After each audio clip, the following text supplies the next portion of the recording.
Hello.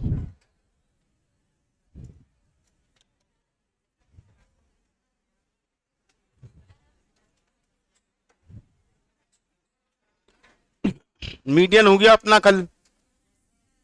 Median निकालना सीख लिया था। चलो मोड पे आ जाते हैं अब। होमवर्क दिया था तो आंसर क्या आया उसका? 14। 14 सबको आ गया। चलो अगला आ जाते हैं मोड पे।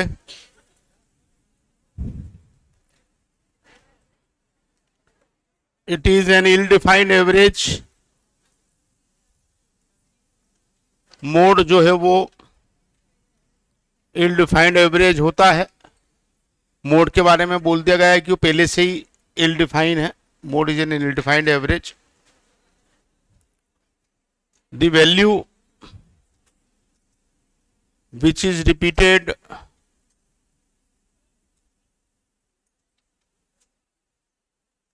highest times in the distribution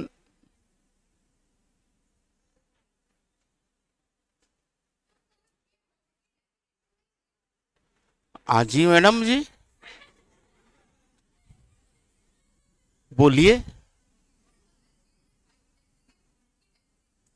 define तो है ना। इल डिफाइन है तो क्या हुआ? पैदा तो हुआ ना। लूला लंगड़ा है तो क्या हुआ? आप तो पीछे ही पड़ गए उसके, नहा दोगे।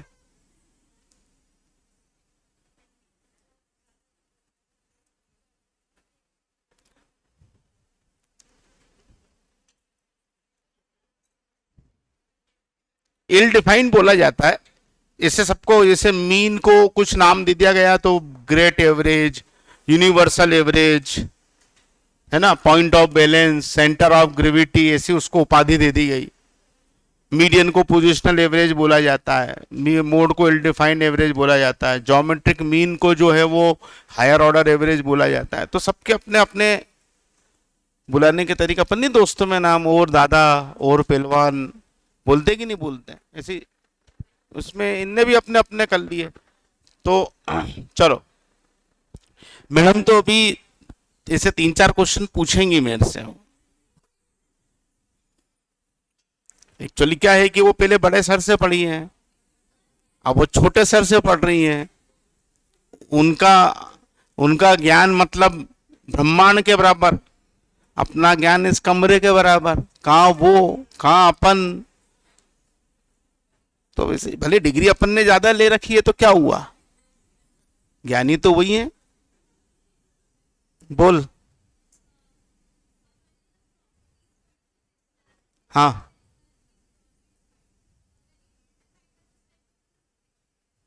कहाँ लिखा क्लियरली डिफाइन?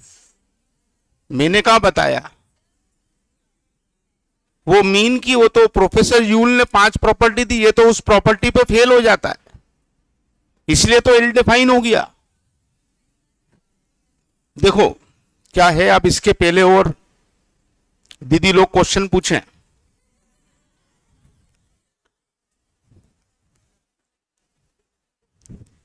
अभी हमारी नीचे लड़ाई हो गई। असीम सर बोले वो तीनों बुआ जी हैं, मैं बोले नहीं नहीं दीदी हैं। मित्ता सर बोले नहीं नहीं फूफी लगती हैं।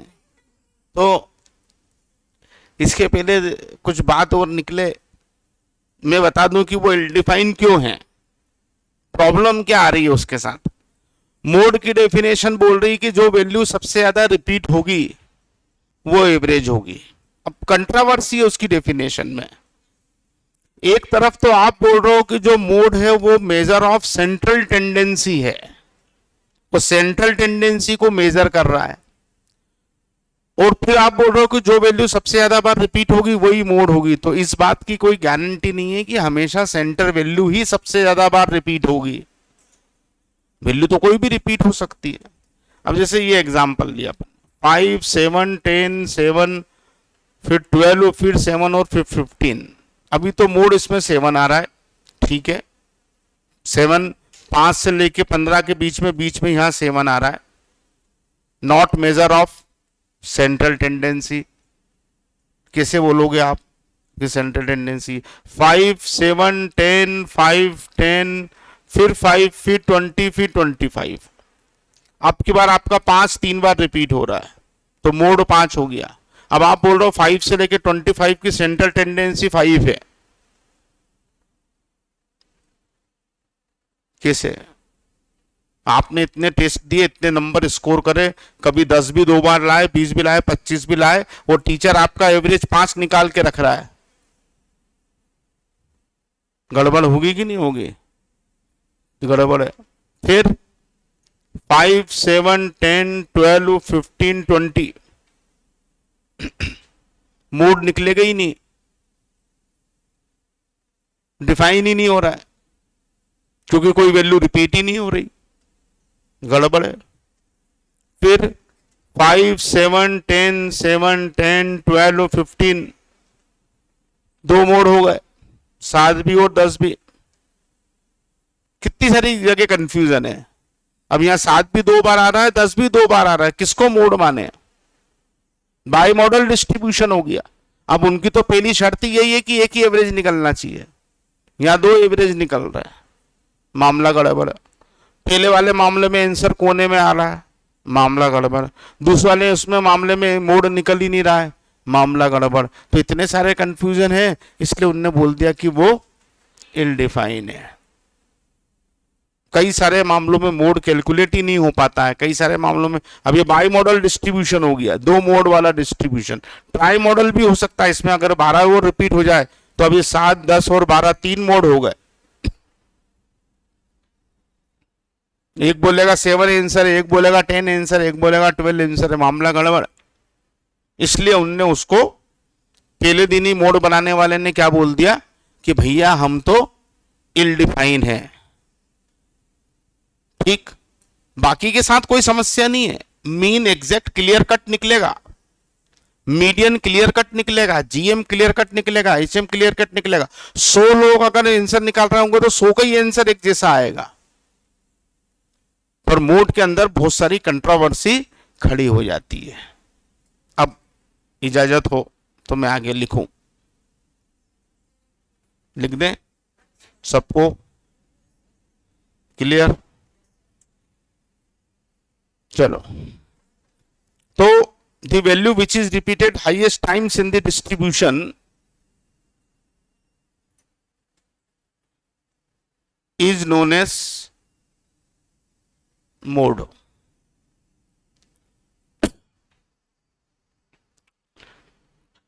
जब प्रोफेसर, ये भी यहीं छोड़ देते हैं, तो प्रोफेसर यूल साहब ने 5 प्रॉपर्टी क्लियर करी कि एक अच्छे एवरेज में ये 5 प्रॉपर्टी होना चाहिए, और उन्होंने कोई नई खोज नहीं करी। उन्होंने बहुत बेसिक शर्तें रखी कि कोई भी मेजरमेंट आप बना रहे हैं तो उसमें ये 5 बहुत बेसिक बातें होना जरूरी है। पहली बात उन्होंने बोली थी कि डेफिनेशन क्लियर होना चाहिए, स्पष्ट, जैसे यहां गड़बड़ है वो नहीं हो।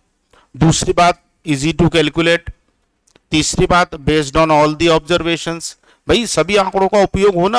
आप अगर 10 वैल्यू का एवरेज निकालो तो 10 को यूज करो। अब मीडियन के साथ क्या प्रॉब्लम है? 5 7 12 और 15, बताओ मीडियन क्या? 10। और 5 7 10 12 और 150, बताओ मीडियन क्या? 10। मीडियन को कोई फर्क ही नहीं पड़ रहा है। एक्सट्रीम वैल्यूज से मीडियन बिल्कुल भी इफेक्टेड नहीं होता है, ये एक्सट्रीम वैल्यूज है। 5 7 10 12 1500 भी अगर मैं कर दूंगा तो भी मीडियन 10 ही रहेगा। तो median is not affected by extreme values, वो केवल सेंटर पोजीशन पे देख रहा है बस, आजू बाजू के आंकड़े से उसको कोई भी लेना देना नहीं। इसलिए यूल साहब ने बोला था कि सब आंकड़ों का उपयोग होना चाहिए। अभी आप यहां मीन निकालोगे तो अलग आएगा, यहां मीन निकालोगे तो अलग आएगा, यहां मीन निकालोगे तो बहुत ही अलग आएगा। मीन तीनों मामलों में चेंज हो जाएगा, ज्योमेट्रिक मीन तीनों मामलों में चेंज हो जाएगा, हार्मोनिक मीन तीनों मामलों में चेंज हो जाएगा, पर मीडियन तीनों जगह पे 10 ही आ रहा है। समझ में आ रहा है मामला? तो उन्होंने बोला ये बहुत बेसिक बातें जो उनकी थी वो ये थी। फिर उनका ये कहना था कि suitable for further mathematical treatment और ये सब चीजें। अब जब ये सब तय हो रहा है तो उसमें कहीं मीडियन कुछ जगह पे कमजोर जा रहा है, कहीं जगह पे मोड़ जा रहा है। तो मोड के हिस्से में तो एक ही प्रॉपर्टी आ रही है, it is easy to calculate, देख करके निकल जाता है। बाकी के 4 पे तो फेल है वो, तो वो तो उठ के जा रहा था, यार नमस्ते मेरा क्या काम है, तो बाकियों ने बोला बिठा लो यार, चाय समोसे लाने के काम आएगा, कुछ तो करेगा। तो मीन ने सबको साथ में रखा। जब ये डिक्लेयर हो गया कि भाई मीन बेस्ट एवरेज है, तो मीन का एक छत्र राज्य हो गया था, लेकिन मीन ने बोला कि नहीं यार, ये चारों को भी हम साथ में रखेंगे। क्यों रखेंगे? क्योंकि कई कई जगहों पर हो सकता है कि मैं भी असफल हो जाऊं, मैं भी गलत आंसर निकाल के दे दूं, या मैं जो आंसर निकाल के दूं वो रिलायबल ना हो। तो इसलिए इन चारों को, क्योंकि इनकी अपनी अपनी कुछ कुछ स्ट्रेंथ है। जैसे फ्रीक्वेंसी बेस्ड एवरेज जब निकालना होता है तो मोड को यूज किया जाता है। आपको जूतों की आइडियल साइज निकालनी है, एवरेज साइज ऑफ शूज। तो अब आप एवरेज साइज ऑफ शूज की बात करोगे तो आप दुकानदार से बोलोगे एवरेज नंबर का जूता दिखा दो, तो वो आपको 6 नंबर का जूता दिखा देगा, एवरेज साइज है ये। तो अब 6 नंबर का जूता एवरेज साइज क्यों? क्योंकि 100 में से 90 लोग 6 नंबर का जूता पहनते हैं, तो वो एवरेज साइज हो गई। 34 नंबर का शर्ट एवरेज साइज कहलाता है, क्योंकि दुकान में सबसे ज्यादा यही साइज बिकती है। तो जब अब बोल तो एवरेज रहे, लेकिन यहाँ एवरेज अपना मीन जैसा एवरेज नहीं निकाला जा रहा, यहाँ फ्रीक्वेंसी बेस्ड एवरेज निकाला जा रहा। 100 में से 90 लोग अगर लक्स साबुन को पसंद करते हैं तो बोला जाएगा कि एवरेज लोग लक्स साबुन को पसंद करते हैं, क्योंकि 90 लोग 100 में से उसका उपयोग करते हैं। तो जब भी इस तरह से आपको एवरेज निकालना होगा तो आप किसका उपयोग करोगे? मोड का उपयोग करोगे। मीडियन की सहूलियत यह है कि अगर आपको सारे डेटा नहीं मालूम है, केवल सेंटर की वैल्यूज मालूम है, मीडियन को आजू बाजू से कोई लेना देना ही नहीं है। अब जैसे एग्जाम में एक क्वेश्चन आया, दीदी सुनना, आज मेरे को लगा कि मेरी उम्र वाकई बहुत कम हो गई कि 11 स्टूडेंट्स एग्जाम देते हैं। एग्जाम का क्वेश्चन बता रहा हूं। तो 11 स्टूडेंट परीक्षा देते, तो उसमें से 8 पास हो गए। अब जो 8 पास हो गए उनके नंबर है 5, 4, 6, 8, फिर 10, फिर 12 और फिर 15 नंबर, और फिर 10 नंबर वापस। ये 8 बच्चों को नंबर आए जो पास हो गए। अब बचे हुए 3 फेल हो गए। अब उनने बोला है कि आपको इन 11 बच्चों के मीडियन मार्क्स निकालना है। What is the median marks of 11 student? तो आप क्या करोगे? 4, 5, 6, 8, 10, 10, 12 और 15 को तो अरेंज कर लोगे।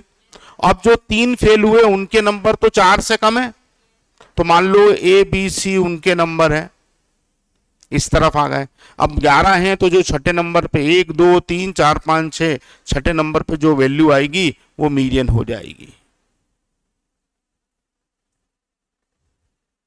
5 इधर 5 इधर, बीच में जो आया वो मीडियन। अब जो 3 फेल हुए उनके नंबर तो 4 से कम है ना, तो वो इधर कहीं आएंगे, आना है इधर, आने दो। हमको तो तीनों को अरेंज कर लिया तो 5 ना हो गए, छठे नंबर पे जो वैल्यू आ रही है वो मीडियन हो गई। अब ऐसे क्वेश्चन एग्जाम में आते हैं, ये टेक्निकल क्वेश्चन होते हैं। मां मोड की डेफिनेशन या सीधे सीधे मोड निकालो या सीधे सीधे मीन निकालो नहीं पूछते हैं। अब ये मीडियन की एक एप्लीकेशन है कि हमको वैल्यू केवल कितनी मालूम थी? 8, और मीडियन कितनों का निकालना था? 11 का। तो भी मीडियन अपन ने निकाला ना, क्योंकि जो फेल होने वाले बंदे हैं 3, वो तो इस कोने में सेट हो गए। बोलो हाँ कि ना? तो इसे मीडियन की अपनी है।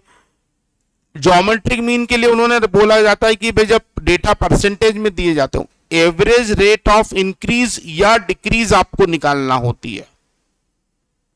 Average rate of population growth,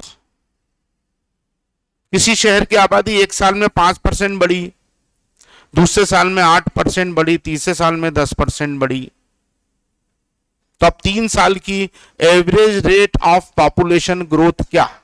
what is the average rate of population growth? तो डेटा परसेंटेज में दिए हुए हैं, आपको 105, 108 और 1110 का ज्योमेट्रिक मीन निकालना पड़ेगा। क्या निकालना पड़ेगा? और मान लीजिए आपका आंसर आया 107, इन तीनों का ज्योमेट्रिक मीन कितना आया 107, तो हम बोलेंगे कि 3 साल में on an average there are 7% increase in population. क्या बोलेंगे? 3 साल में average rate of population growth क्या है? 7% है। यही आंसर मान लीजिए हमारा 96 आ जाता, तो हम बोलते कि 3 सालों में ऑन एन एवरेज 4% पॉपुलेशन कम हो गई है।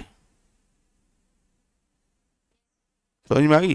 तो इन सब एवरेज की रेट के मामले में जब डेटा आपको किलोमीटर पर आवर में दे रखे हों, रुपीस पर लीटर में दे रखे हों, किलोमीटर पर लीटर में दे रखे हों, ये रेट कहलाते हैं।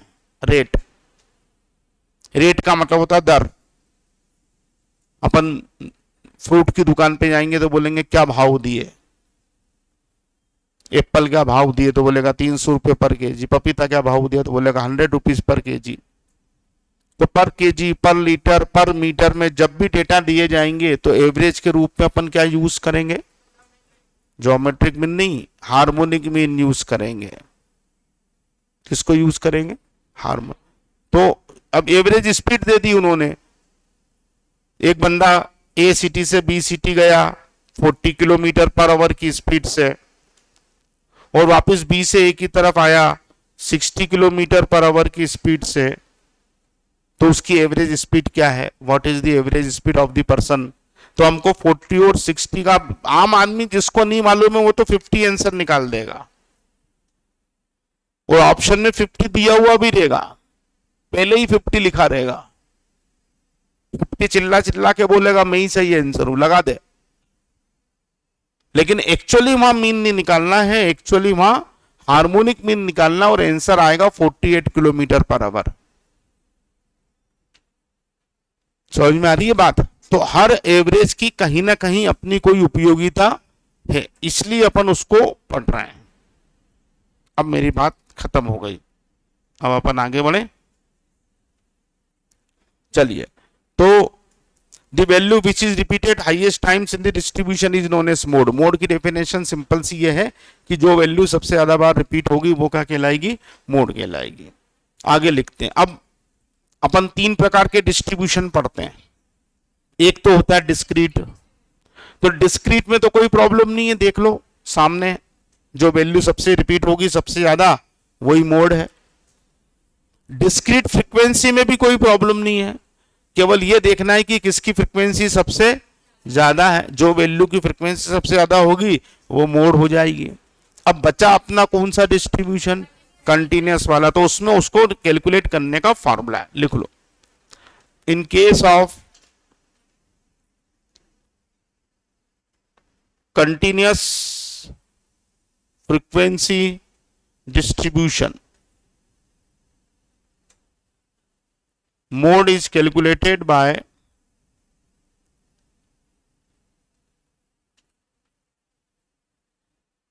following formula.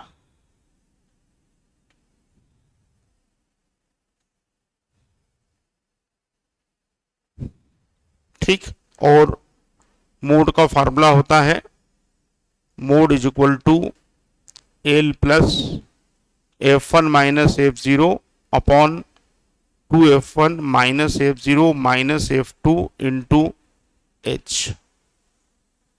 ये उसका फार्मूला है मोड का। F1 minus F0 upon 2F1 minus F0 minus F2 into H। L और एच यहां भी आ रहे हैं। मीडियन हमेशा मीडियन क्लास में निकलेगा। जैसे मीडियन क्लास अपनी 20 से 30 आई, तो मीडियन की वैल्यू हमेशा मीडियन क्लास में आएगी। मीडियन क्लास कैसे निकाली जाती है वो मैंने आपको कल बताया था। अब यहां पर मोड की वैल्यू मॉडल क्लास में आएगी हमेशा। तो हम मॉडल क्लास क्या लिख लेंगे? The class interval, the class interval having highest value, highest frequency, the class interval having highest frequency is known as model class. अगर फ्रीक्वेंसी हाईएस्ट है तो उसको हम क्या बोलते हैं, मॉडल क्लास बोलते हैं। ठीक, L is the lower limit of model class. L model class की लोअर लिमिट है। H is the length of model class. F1 is the frequency of model class. ये तीन तो मॉडल क्लास से मिल जाएंगी, जो भी मॉडल क्लास निकलेगी ये तीनों हमको वहीं से मिल जाएंगी। F0 frequency of the class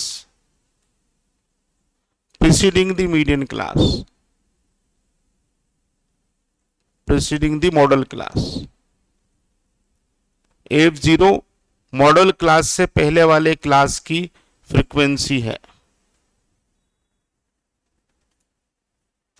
frequency of the class preceding the model class. And F2 is the frequency of the class succeeding the model class.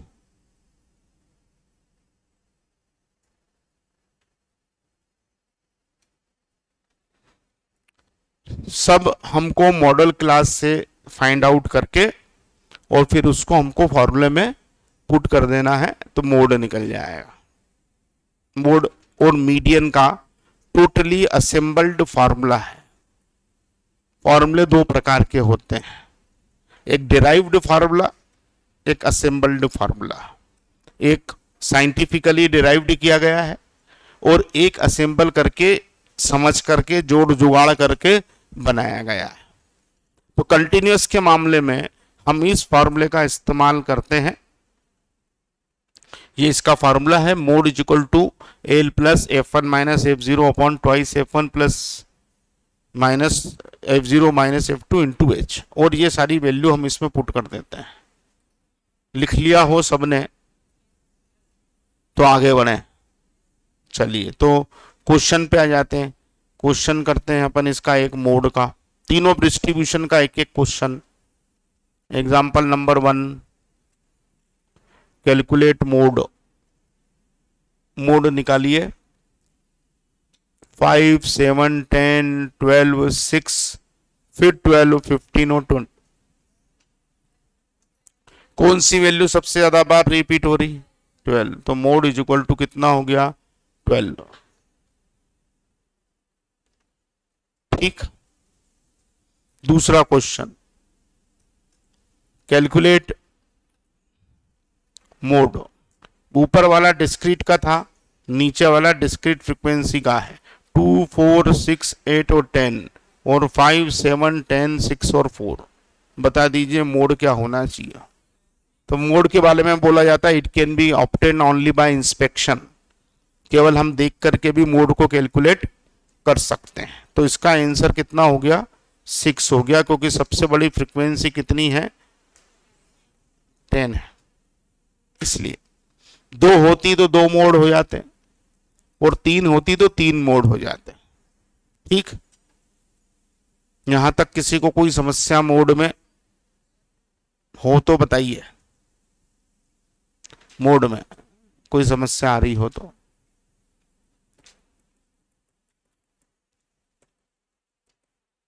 चलिए तीसरा क्वेश्चन, एग्जाम्पल नंबर 3 पे आते हैं।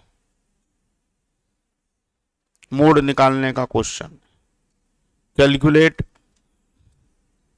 Mode class frequency 0 to 4, 4 to 8, 8 to 12, 12 to 16 and 16 to 20। Frequency 3, 7, 10, 6, 4। बताइए साहब, सबसे बड़ी frequency कौन सी? 10। और ये हो गई आपकी क्या? Model class. अब इसमें एल अपना कितना आ रहा है? एल हो जाएगा 8, एच हो जाएगा 4, F1 हो जाएगा 10, F0 हो जाएगा 7, F2 हो जाएगा 6। तो मोड हो जाएगा आपका L plus F1 minus F0 10 minus 7 point 20 minus 7 minus 6 into 4, H की जगह पे 4 रख देंगे। पहले ब्रैकेट सॉल्व करेंगे तो यहाँ 3 बचेगा, 3 इंटू 4 12 हो जाएगा, यहाँ बचेगा 7। देख लो कितना आंसर आ रहा है, 9.71 डिवाइड करने के बाद और ऐड करने के बाद आंसर आ रहा है 9.71। मोड आ गया।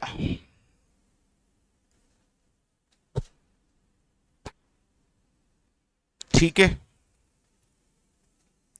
बाकी अगर फ्रीक्वेंसी रिपीट हो रही है तो हम लिख देते हैं कि mode can not be calculated. 3 मामलों में फ्रीक्वेंसी डिस्ट्रीब्यूशन के मामले में मोड कैलकुलेट नहीं होता है। Number 1, highest frequency is repeated. अगर हाईएस्ट फ्रीक्वेंसी रिपीट होगी तो मॉडल क्लास कहां से लाओगे, 2-2 3-3 मॉडल क्लास हो जाएंगी। ये कर लिया सबने, आंसर आ गया सबका। फार्मूला लगाना, वैल्यू पुट करने का काम मेरा, कैलकुलेटर चला के आंसर निकालने का काम आपका। अब उसमें कैलकुलेशन में मिस्टेक हो जाए तो उसके लिए मैं जिम्मेदार। अब आप 10 माइनस 7 करके 4 लिखो और फिर आप 4 इंटू 4 15 करो और फिर कहो कि साहब आंसर नहीं आ रहा, तो उसमें मैं क्या करूंगा यार, मेरे पास तो कैलकुलेटर भी नहीं है। बचपन में पापा ने नहीं दिलाया, बड़ा हुआ तो बीवी ने नहीं दिलाया, अब बच्चे भी नहीं दिला रहे, तो मेरे पास तो है ही नहीं। जो करना है वो किसको करना है, आपने नहीं रखा रहने दो, है ना। बहुत सारों की तो उसकी पन्नी भी नहीं उतरी है कैलकुलेटर की। क्या नाम, किसने बोल दिया कि बैग में रखो तो 3 महीने में डबल हो जाते हैं कैलकुलेटर? ऐसा कुछ नहीं होता है। Calculator is not a human being, वो एक मशीन है, जैसी रखोगे वैसी रहेगी। ठीक, चलो आगे बढ़े। परमार साहब क्या बात है, तुम आए हो जब से बहुत भयंकर रूप से चर्चा में, तुम्हारा चर्चा खत्म है। 2 को अलग घेर रखा तुमने और पास में बेचारे 3 और 2 4, 3 तो 6 लोग हो गए। वो 2 भाई लोग अलग काम धंधे पे लगे रहते दिन भर।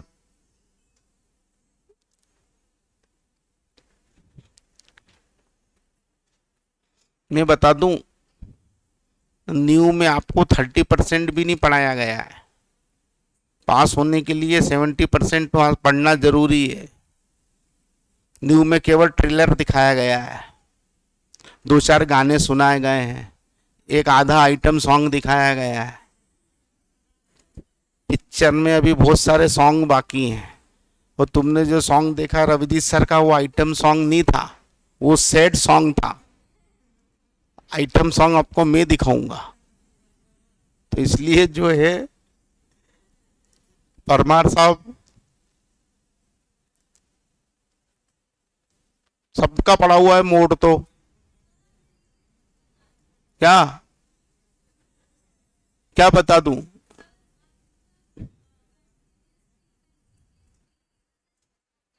अरे तो बता रहा हूं ना। तो कौन सा इधर खिड़की से कूद के भग गया, नहीं बताऊंगा नहीं बताऊंगा।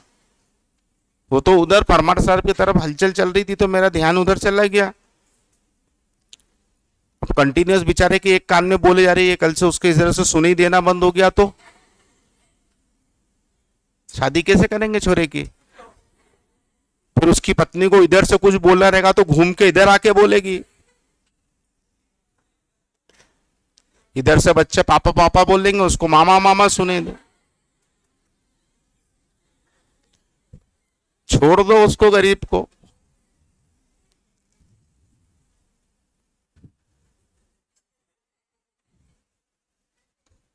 कुछ नहीं होता भाई, बाद में सब मामा ही बनते हैं। मैं तो गर्मियों की छुट्टी में अपने पुराने मोहल्ले में जाते ही नहीं हूँ। ये तो हर गली से 2-4 बच्चे आ जाते हैं, मामा मामा आइसक्रीम खिला मामा। अभी कितने उछल लो, बाद में जो है आइसक्रीम ही खिलानी रहती बेटा।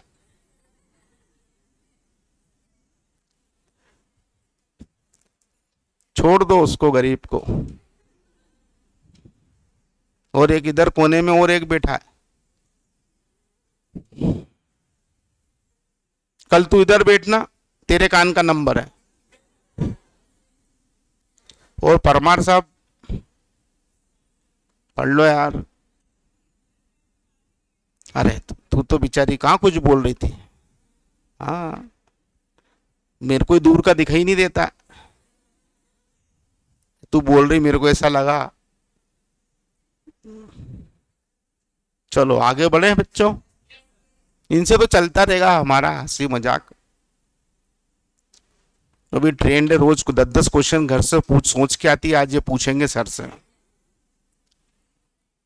अरे तुमको देख के मैंने वो 3 प्रॉपर्टी वाली बात अभी बोली नहीं, तो मैं बताता ही नहीं हूँ कोई क्लास में। जो आना नहीं फालतू की चीज उसको क्यों देना। पर फिर मैंने कहा चलो तुम 3 बैठे हो तो बता देता हूँ, तो तुम कल 3 लेके आ जाओगे फिर। ये क्लास है, ये फ्रीक्वेंसी है। अभी देखो ये तो कॉमन सेंस की बात है। ये 0 to 4 है, ये 4 या डिस्क्रीट फ्रीक्वेंसी डिस्ट्रीब्यूशन भी लेंगे तो भी, और कंटिन्यूस फ्रीक्वेंसी डिस्ट्रीब्यूशन लेंगे तो भी, दोनों मामलों में ये बोला उन्होंने 5, 7, 10, 10 और 4 mode can not be calculated. कैसे निकालेंगे, 2 मॉडल क्लास हो रही है। दूसरा मामला 20, 10, 8, 4, 2। अब हाईएस्ट फ्रीक्वेंसी स्टार्टिंग में ही आ गई एकदम, तो यही मॉडल क्लास हो जाएगी। अब यहां पे अपने को F0 और F2 तो मिल जाएंगे, F1 नहीं मिलेगा। तो highest frequency repeated mode can not be calculated. Highest frequency obtained in the beginning और at the end of the distribution mode can not be calculated. यहां मान लो अभी यहां 22 कर दी तो मॉडल क्लास खसक के नीचे आ गई, तो यहां भी मोड नहीं निकलेगा, F2 नहीं आएगा। ठीक, और उसके पीछे भी अभी एक कोई कहानी है, वो भी मैं अभी आपको बताता हूँ इस प्रकार के। तीसरा ये होता है कि जैसे 5, 7, 4, 10, 2। अभी स्टैटिस्टिक्स में इस तरीके के डिस्ट्रीब्यूशन को इर्रेगुलर डिस्ट्रीब्यूशन बोला जाता है। क्या बोला जाता है? शर्त उनकी ये रहती है कि आप देखना, मैंने जितने क्वेश्चन करवाए आपको मीन के, मीडियन के, मोड के, सब में पहले फ्रीक्वेंसी बढ़ती है और फिर फ्रीक्वेंसी कम होती है। ये रेगुलर डिस्ट्रीब्यूशन है। यहां क्या हो रही है, फ्रीक्वेंसी बढ़ गई फिर कम हो गई, फिर बढ़ गई फिर कम हो गई। झकझक नहीं होना चाहिए, मतलब डिस्ट्रीब्यूशन डिस्टर्ब है, एबनॉर्मल डिस्ट्रीब्यूशन है। आमतौर पर अच्छा डिस्ट्रीब्यूशन वो माना जाता है जिसमें फ्रीक्वेंसी पहले बढ़ती है और फिर फ्रीक्वेंसी कम होती है, और सेंट्रल में ही हमको जो हाईएस्ट फ्रीक्वेंसी है वो हमको सेंटर में ही मिलना चाहिए। तो एक अच्छा डिस्ट्रीब्यूशन बना। फ्रीक्वेंसी का मतलब क्या हुआ, देखो वो भी क्यों होना चाहिए, आप भी एग्री करोगे। हम ये बोल रहे हैं इन 3 मामलों में तो मोड नहीं निकलेगा। पहले तो ये वाली कहानी अपन खत्म कर लें कि मोड, पहला मामला हाईएस्ट फ्रीक्वेंसी इज रिपीटेड, दूसरा मामला highest frequency occurs in the beginning और at the end of the distribution, और तीसरा मामला डिस्ट्रीब्यूशन इज इरेगुलर।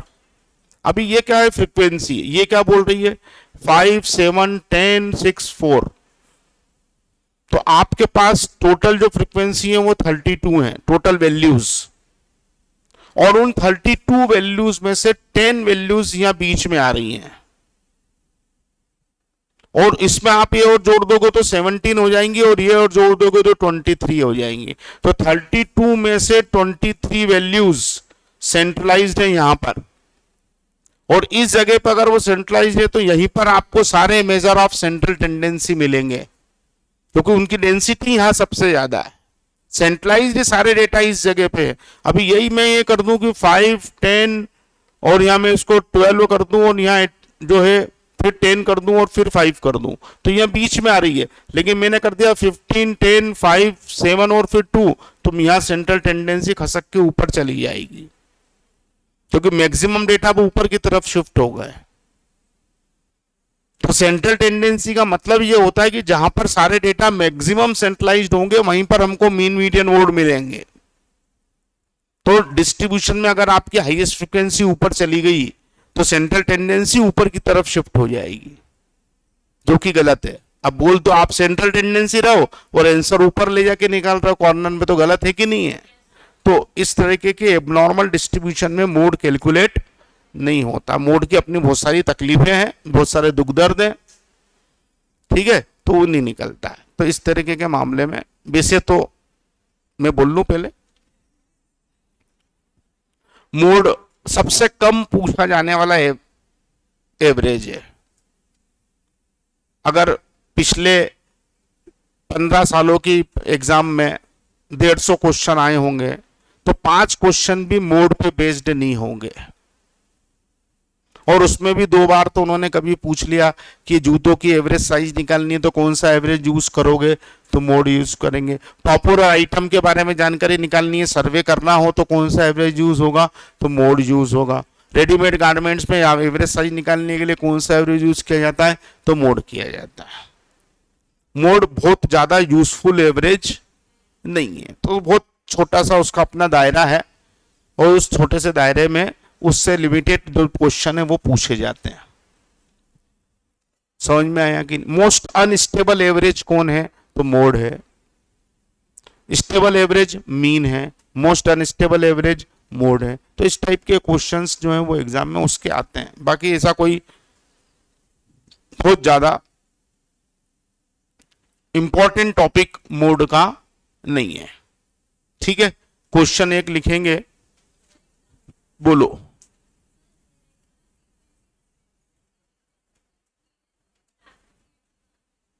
कोई भी नहीं मानते, लेकिन मोड चूंकि फ्रीक्वेंसी बेस्ड एवरेज है इसलिए वो हाईली इफेक्टेड होता है। बाकी के एवरेज फ्रीक्वेंसी बेस्ड नहीं है। कैलकुलेट मीन, मीडियन, मोड सब निकालना है। और ये क्लास दे रखी है, ये फ्रीक्वेंसी दे रखी है, 0 to 10, 10 to 20, 20 to 30, 30 to 40 and 40 to 50, और 5, 7, 10, 7, 5 ये फ्रीक्वेंसी दे रखी है। अब इसका तीनों एवरेज आप कल कैलकुलेट करके लाना, तो आपको कुछ उसमें नई चीजें दिखेंगी और फिर कल अपन इसी के बारे में आगे बात करेंगे, ठीक है। क्लियर सबको? चलो, आपका टाइम आज 12 से 1 लंच का हो गया था, सेटिस्फाइड है सब? 12:30 से 1, हाँ।